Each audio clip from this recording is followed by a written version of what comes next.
Matters listeners, welcome back. David and I are here. It's been a little while, and we are in 2022. Hope you had a great transition into this new year. We are excited to get back with you all and to share some really great news. David is back into 2022 and has a new book.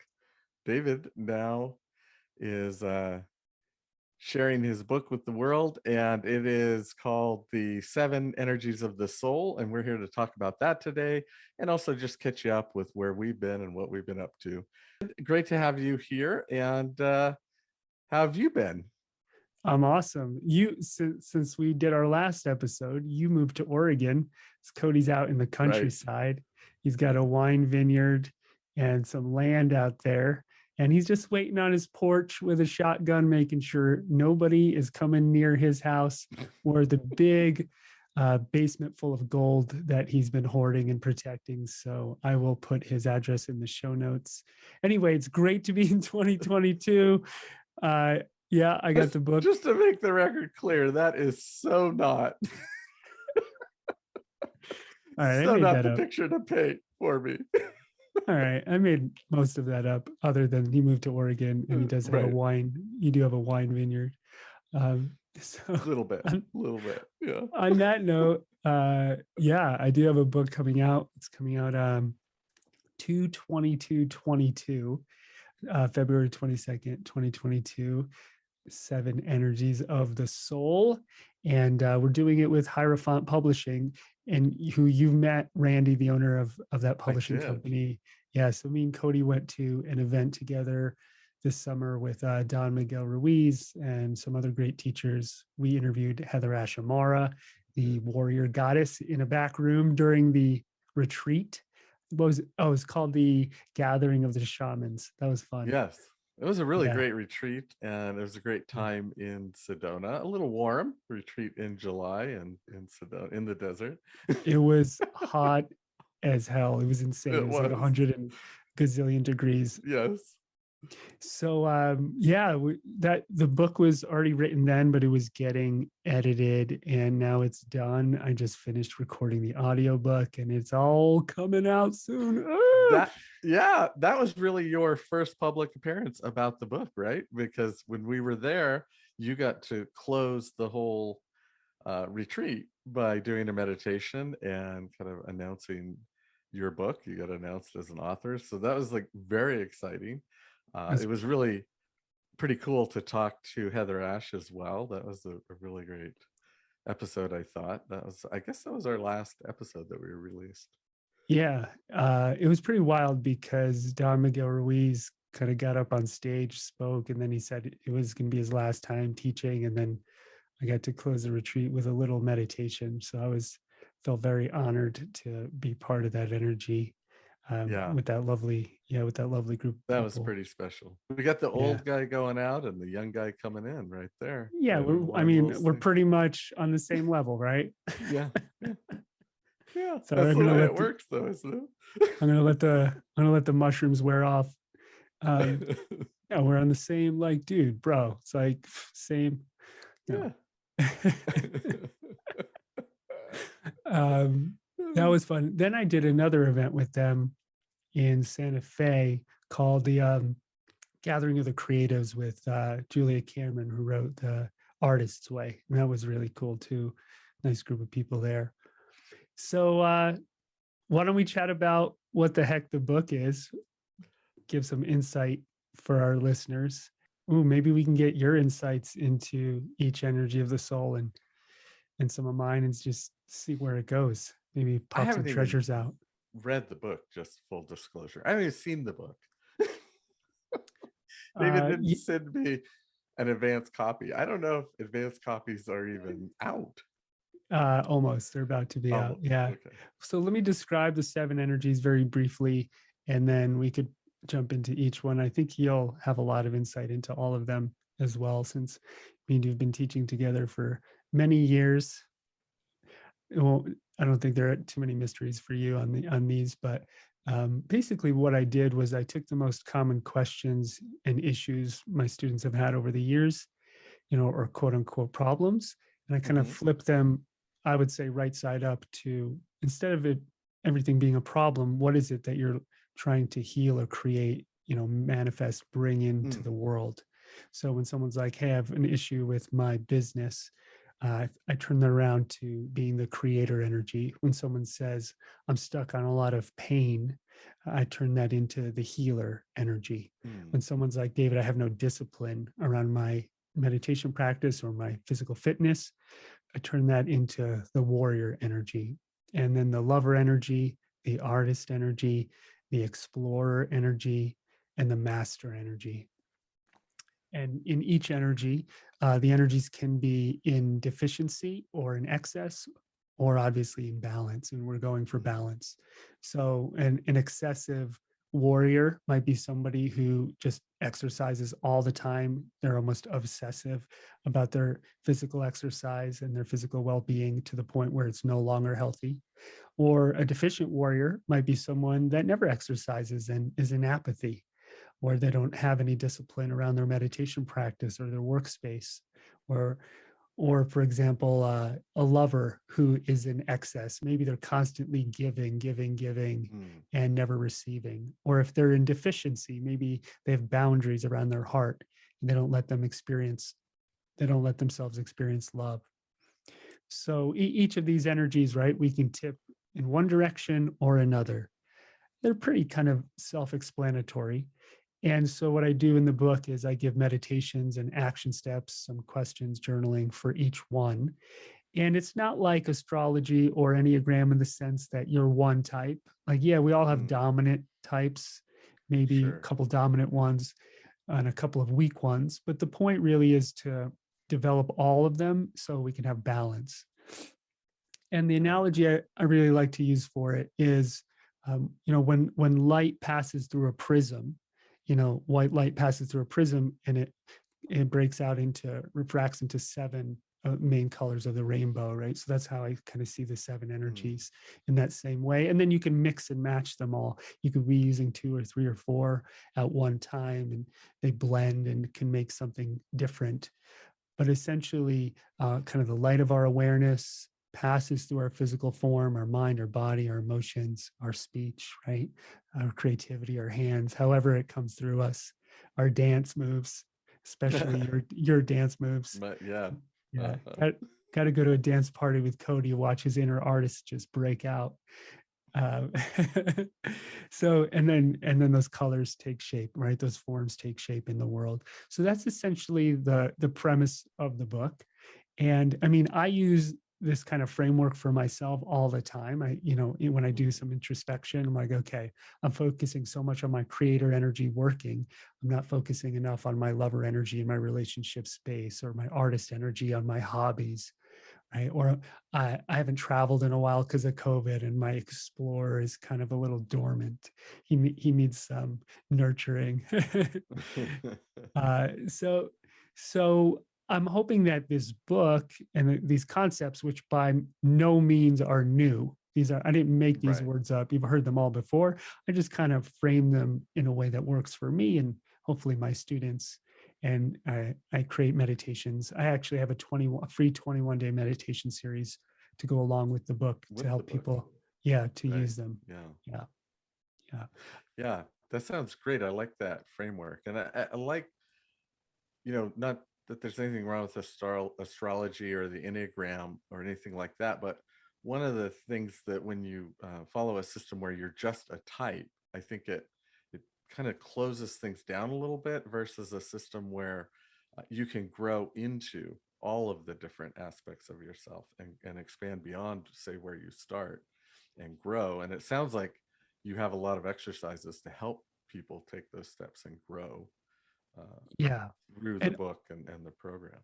also, you love food, right? So Right. you love to cook. Right. Right. Cody is a good chef. If you ever go stay on his wine vineyard estate in Oregon, with the gold in the It basement, is you not in an the vault, estate. it's a massive estate. It must be It's a shack. thousands of acres. And we'll agree to disagree. No one will ever know the truth. So, but he loves to cook and chef it up. So I would consider that kind of an artist energy, and also maybe a lover energy when you go to like share the food, right? Right. And I've got to experience your cooking, and it's fantastic. So the way I see the energies is also like a recipe. So for me, happiness is a byproduct of balance. Mm, And if we focus too much in one area of life and drop the other areas, we lose balance. And then we tend to not be fulfilled and happy. So it's not about being perfect in any one area. It's almost like the right recipe. Like when you're mhm. making a good meal, you need enough lover, enough The right artist, enough mix. Yeah. exploration, a knife. Yeah. And then you get this right mix. you know, there's also, I don't know why this comes to mind, but if you ever, you're some of our favorite TV shows, like people love Friends or Seinfeld. I love Star Trek, The Next Generation with Captain Right. Picard. There's always like just the right mix of characters. And there's like, it's like this recipe in all areas of life. We can look at it like in relationships, there needs to be a mix of energies, the right balance, right synergies. So the same goes for the 7 energies inside of ourselves. And when we find that recipe, there's just something kind of that emerges, that flowers out of it. Like, oh, there's a balanced person who's integrated and can access every part of themselves. Yeah. I like something you just said that I hadn't thought of in this particular way. So I like to cook, and I always have thought of that as maybe a little bit of a passion and just kind of enjoying. It's something I can enjoy, and it's actually relaxing to me.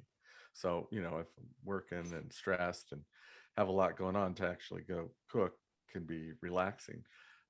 But I never would have framed it or thought of it as like the artist and the lover aspects of myself. So it sounds like through uh, this book and looking at it that way, you might discover certain things that you do might reveal an aspect of yourself, or you might be able to look at yourself in a little different way and maybe cultivate that a little bit more. So through cooking, that thought of being an artist, that as an artist or expression of that part of myself, or as a lover in sharing that food with others, like the building of community or sharing of self. I'd never thought of it that way, but thinking of it like that now, and I think of cooking, it just brings a whole different energy to it. That's And kind of fun, it could also be a healing right? energy, vibration. People heal cancer through food, right? They Right. through nutrition, they make all sorts of changes that affect their mental and emotional well-being. So it could be artist energy, lover energy, healer energy, all three Right. together. So you have to Maybe, discover that for yeah. yourself, or yeah, that's awesome. And also there's something in it that's fulfilling you, right? So you may, and everyone listening, you ask yourself, what is it in this act, in this movement, in this energy that fulfills me? Is it people loving the food and me feeling a connection with them, right? Is it the actual artistry of cooking it and putting it together? Is it the healing I see that happens? So you start to look at that a little bit more deeply, and you realize why you're doing it and what you're getting Right. out of it and what you're sharing with the world.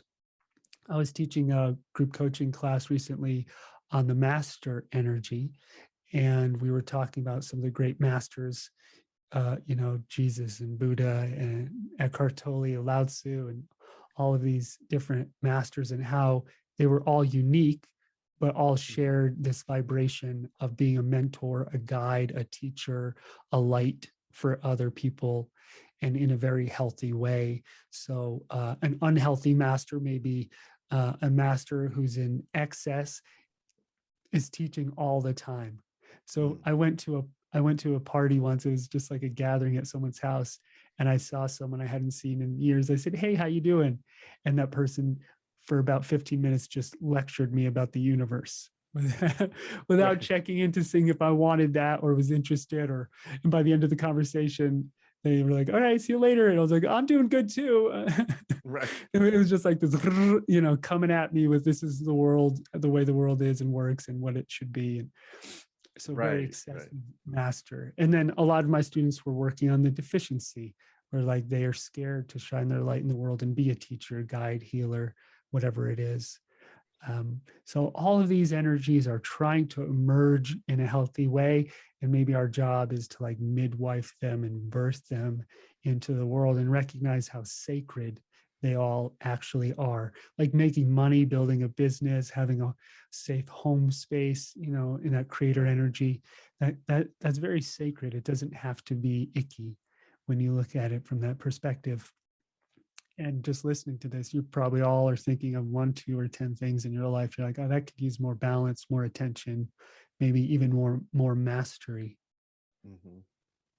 Yeah. Yeah, it seems like if you, or as you're talking, and I'm kind of thinking about different things in my life, things that I do, by kind of recognizing and accentuating some of the energies of that are within that, within me, that kind of come out, and bringing those a little bit more to the forefront in the doing. It seems like some of the resistance or drudgery or effort could fall away in some of the things that we have to do if we recognize that there's this other energy that could be being cultivated in ourselves. And we certainly then can perhaps have more energy to put into the things we really want to do if we find that right balance. And Yeah. and don't, like, where the things we have to do don't become as much of a drain on our energy. I think it things can tend to be a bigger drain on our energy when we have a resistance or an imbalance just built in, um, Yeah. to the act.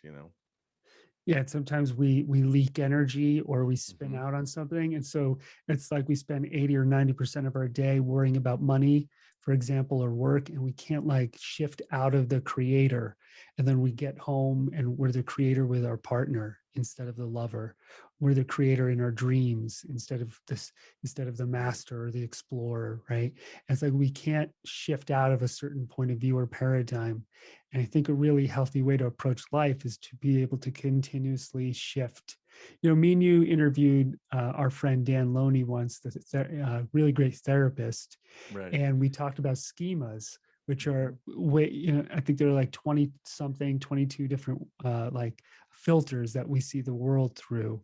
And it's similar in that regard, the seven energies. And I asked him, well, what does it look like when someone's really healthy? What does it mean to get beyond some pathology or mental health issue and actually be like above and beyond, like be super healthy?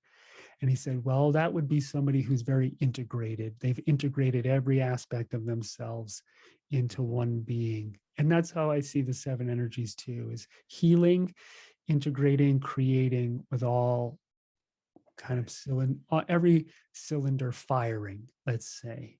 And the hard part can be like the world only seems like it wants one or two things out of you. Like you're really hot. Just stand there, Cody, and be your sexy self. We don't want to hear the other parts of you, right? That a lot of like celebrities will get pigeonholed into Right. something, and then it creates a depression in them. Like, I don't want to just be this actor anymore, this singer, or known for this one thing. I have all these other parts of me, and now the world loves that one part. They don't want to accept or hear about all the others, and that could be really, really frustrating. This is like a way to free up all of these energies and let them really come through you. Why not wake up as a lover and then go to work as a healer and then come home and play as an artist? All of the above. It's like an inner renaissance, right? Hmm. So the world was in the dark ages. We had the plague, super dark ages with the Catholic Church running Europe. And then all of a sudden, the Renaissance started to happen. People were exploring art, music, and science. And all of a sudden, it shifted the whole world. And I feel like that's what this is, but I'm really on the internal level. Hmm. Yeah, I've been thinking for quite some time that we're kind of in the middle of a spiritual renaissance these days, given bringing not only spirituality, but the idea that you can have your own answers and discover from within and bring out from within new energies and information. And this speaks right to that. The thing that keeps coming back to me is um, it, not just having these tools, but discovering this about yourself. Like, you may not know what the artist in you looks like, or the lover in you looks like, even, or like that has to be validated or kind of spoken to in such a way that you go, oh yeah, I do have that energy and I can use it here or there, or it is repressed in this activity where it really should be freely kind of given to this activity. And it's unlikely anyone's going to externally validate it for you Right. until you internally validate it. So if you've always been the healer of the family and you always just play that role, when you come out as an artist, people would be like, nah, I don't see you as an artist. I see you as a Right. healer because that's the way I've always seen you. So we have to work through those energies, validate ourselves, and then maybe the world comes around. Maybe it doesn't. It might take Mm-hmm. some time. Um, yeah. You know, my grand, Often oh, go it ahead. will resist a little bit because if you've always Yeah, been the healer and you're going to shift your energy into being the artist, what happens if you stop being the healer? And that could be said it for any of the different energies, I'm sure. exactly. Yeah. I was just visiting my grandparents in Florida, and my grandfather introduced me to someone. He said, "This is my grandson, David. He's a medication teacher." Oh, and I said, Grandpa, look, they put me on the front of this app. I was showing him Insight Timer. I was like, look, all these people see your grandson. And he goes, that's very nice. But if you wrote a hit song, there would be a lot more people. And I was like, what the heck does that have to? Okay, I'm not a musician. All You're right. like, I'm not a musician or a singer. You're a writer, though, so you just write the song. Yeah, I mean, I play a little guitar, sing You do, piano, but like actually. very, very amateur. And I just thought it was the funniest thing. I was like, okay, this is not where I'm going to get my validation, nor should I look for it and just let that Right. go. And it was all good. Um, so that's the premise of the book. It's not rocket science. I think it just helps maybe kind of ground us into some perspective and gives us a framework to validate who we really are Yeah. and some tools to be able to develop each area of our lives. I cannot tell you how many people I've met, for example, one person who's so smart intellectually and so out of touch with their lover, right? Or their healer, or somebody who's so living in their emotional body, they like 95% healer all the time in an unhealthy way, and they can't create any money or a relationship, or finish writing a book or whatever it is. And so we all have these imbalances, and I'm hoping this helps bring everyone back to balance. So if you get a chance, check out the book or So check out the I meditation. Yeah. yeah, that's awesome. And I think something that's interesting to me these days, because it's a book, but you've also been recording the audiobook, right? Like as you for the Yeah. release, which is just kind of amazing how much these days we can access, books that we can read it or we can listen to it. Like it's all right there. And I haven't gotten an advanced copy, which I will say, I'll just say that again. But it is in pre-sales, right? You can find it on Yeah. Amazon or wherever you find your books or Yeah. And audiobooks, I guess. Yeah. if you go to my website, meditationschool.us, there you can get a couple of free chapters too. Oh, Yeah. perfect. Yeah. It's amazing how long it takes to write, edit, put together a book, and then get it out in the world and market it. It is a incredible force of energy that involves so many people. I've learned a lot in the process, and Yeah. I've been humbled by it for sure. Well, luckily you picked a topic that's probably mostly timeless, the inner energies and spirituality of the soul, right? Like I can't imagine people that write a book that's kind of has to be timely, and if they miss the timing, Yeah. it would be a A- little rough. Afghanistan, 2015 to Right. 2020, the history of.